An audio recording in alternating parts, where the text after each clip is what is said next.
Before I even met Marija Gimbutas in Malta, I knew of her and greatly admired her works and appreciated her ideas. I was brought up in the Catholic faith and have always felt that something was lacking in the traditional concept of divinity. Every once in a while, I came across the words the goddess in my readings, and this gave me a special frisson. Then, in the early 70s, I discovered Ellen Diner's book, Mothers and Amazons. This started me on a quest to read, to learn as much as possible about the female spiritual force. I began to systematically consume the few tomes that were available on the goddess at that point, like Briffaut, Bachofen, E.O. James, and Joseph Campbell. And then I discovered the work of Marija Gimbutas. She claimed that worship of the goddess was universal during the Paleolithic and early Neolithic periods throughout Europe and in many parts of Asia and the Eastern Mediterranean. I realized that while other writers talked about the goddess as a peripheral numinous force, Marija placed her in central stage. She claimed the goddess was the first spiritual force in the lives of ancient human beings. I realized that this was a revolutionary idea, and I rejoiced in it. I then embarked on my PhD dissertation, Megalithic Monuments that Symbolize the Great Goddess, which was an examination of the research and discovery and considering the worship of the Great Goddess from the Paleolithic through the late Neolithic, as well as an examination of the Scottish and Maltese structures built in her honor. I then joined a goddess group in New York City, and since we were all writing articles about and books about the goddess, we collectively decided to attend a conference in Malta, the first international archaeology and fertility cult in the ancient Mediterranean conference, and this was in 1987. 8 of us went to the conference and 3 of us presented papers there. It was there that I first met Marija. She was with a little group of 3 women, including Patricia Rice. I was with my goddess group consisting of Mimi Lobel, architect, Donna Wilshire, performer, writer, Catherine Allport, photographer, Gail Dunlap, poet, Harula Dontopoulos, healer, herbalist, Joya Fry, herbalist, Buffy Johnson, writer and artist, and Virginia Dare, singer, composer. We hit it off with Marija immediately, and from then on, her group and my group had dinner together every night under the stars of Malta. We had intense conversation, and we also took part in a very special ritual in the hypogeum. Mimi Lobel wrote the following vivid description of our ritual, which she read at Marija's memorial service on May 7th, 1994. Okay, these are Mimi's words. We entered the hypogeum via the basement of a plain little building in a narrow street in the town of Safliendi. While we waited in the cool cavern for the tourists and the guards to leave, we explored its 3-dimensional, multi-level labyrinth of chambers. Finally, we were alone. Catherine Allport, Cristina, Virginia, Harula, Gail, Joya, Marija Gimbutas, Buffy Johnson, Patricia Rice, and myself, Mimi.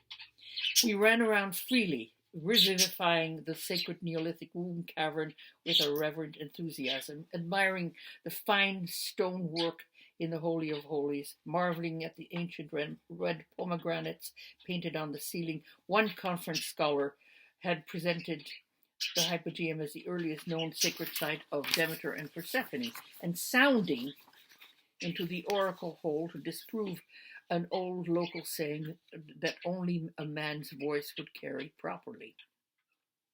We placed lit candles and incense in niches and on ledges. We smudged and anointed one another. We called out the names of the goddess and evoked members of our group who couldn't be there, as many goddess women are wont to do.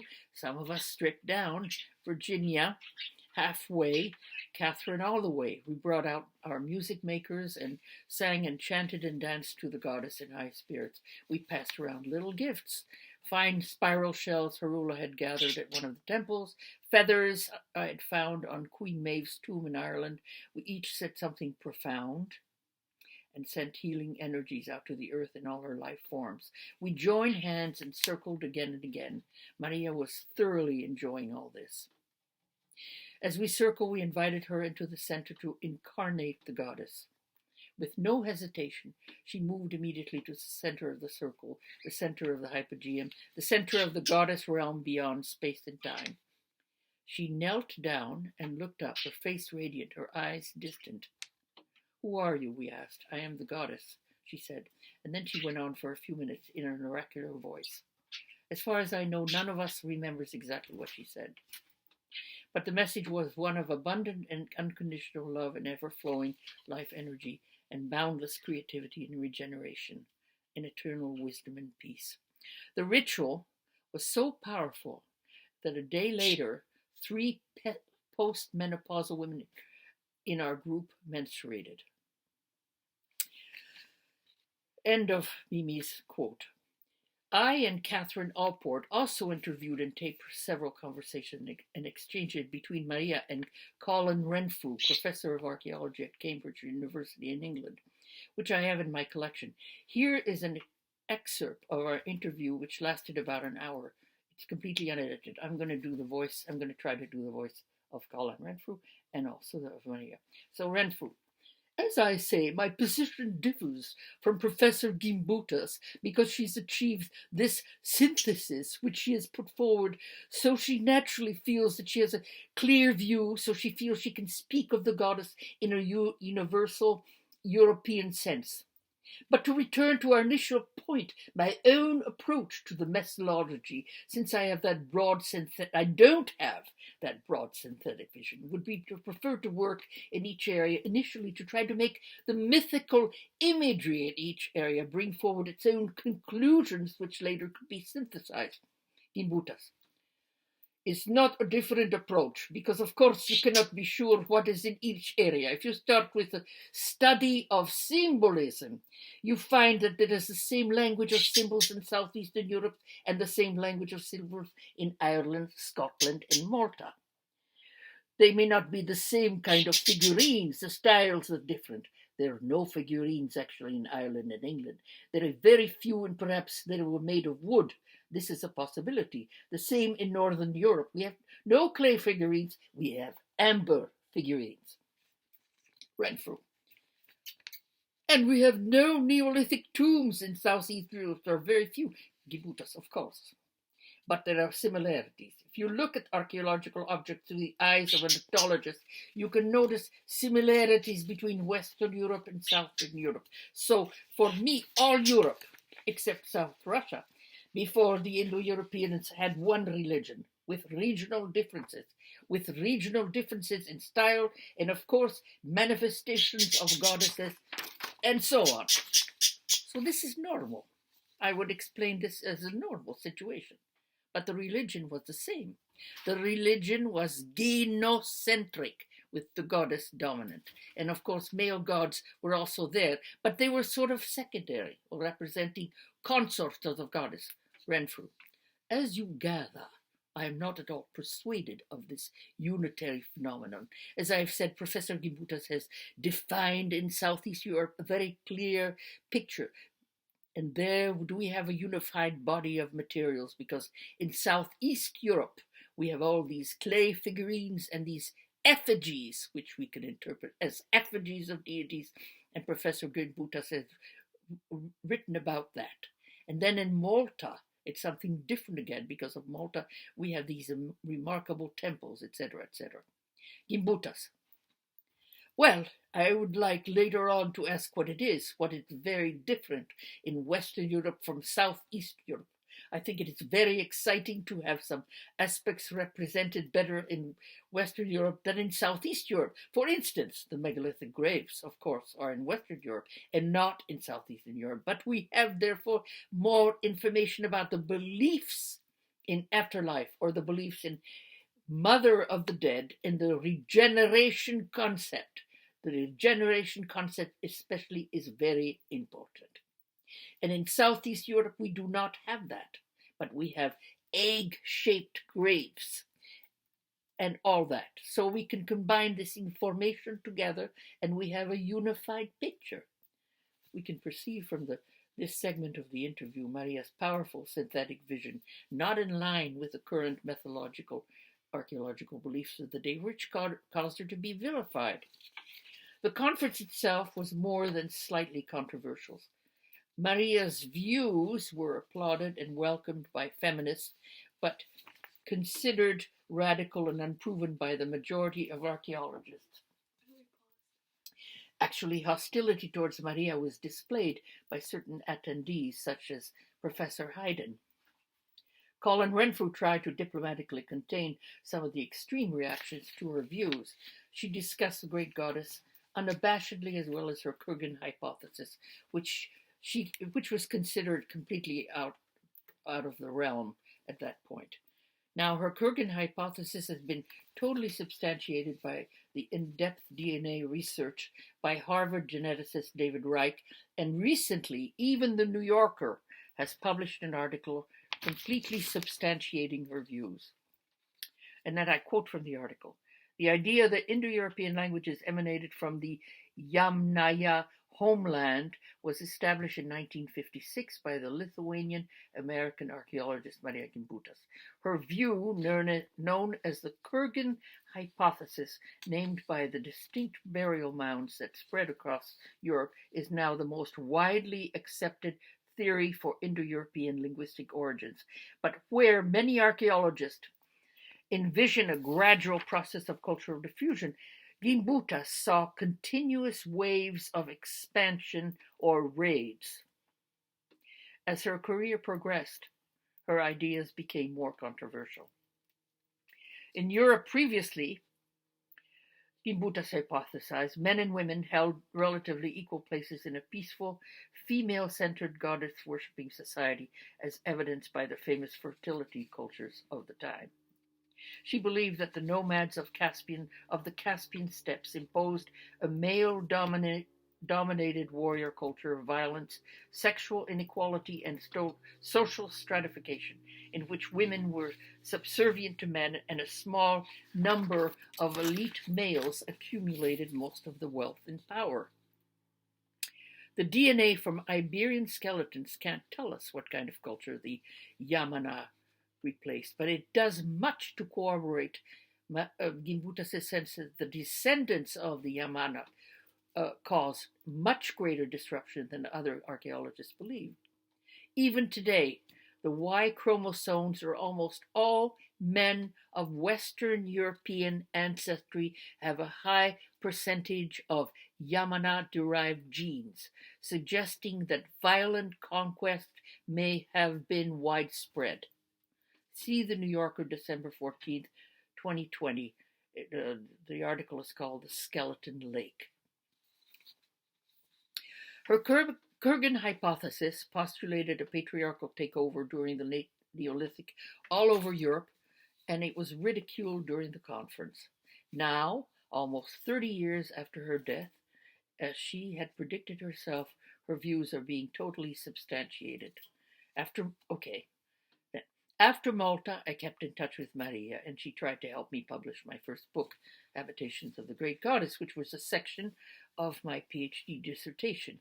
This is what she said about my dissertation in her letter dated May 19th, 1988.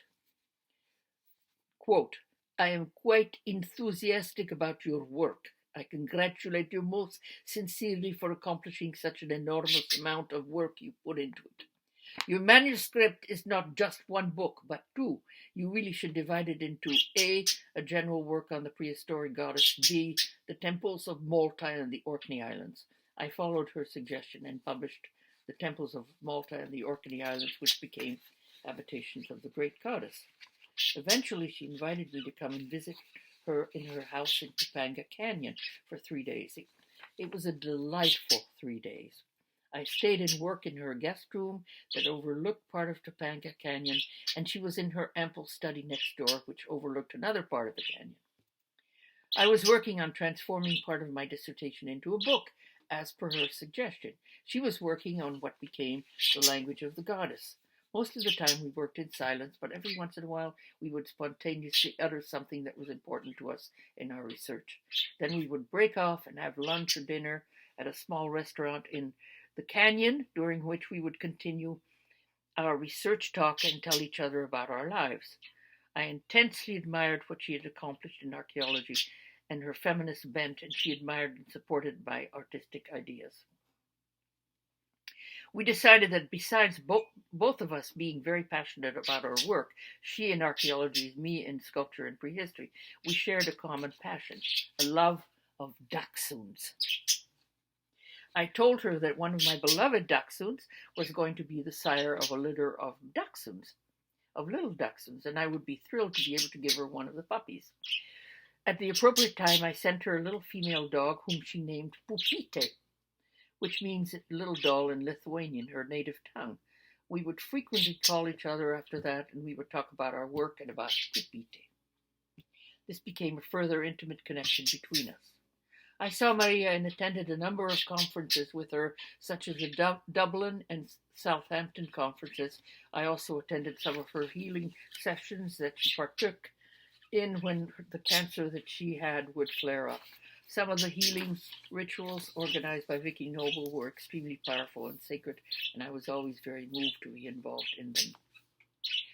Finally, in the middle of January of 1994, she called me and asked me when I was going to come and visit her again.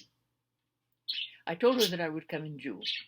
She then led me to understand that she was very sick and in the hospital and that she would not last much longer. In fact, she told me very pointedly that the doctors weren't giving her much time, a matter of days. So if I planned to visit her, I should do it now. After dealing with being overcome by this news, I immediately reserved plane tickets for Los Angeles and arrived, I believe, in the last part of January. There had been an earthquake which had damaged some of the structures of the city. As soon as I got off the plane, I took a taxi to the hospital.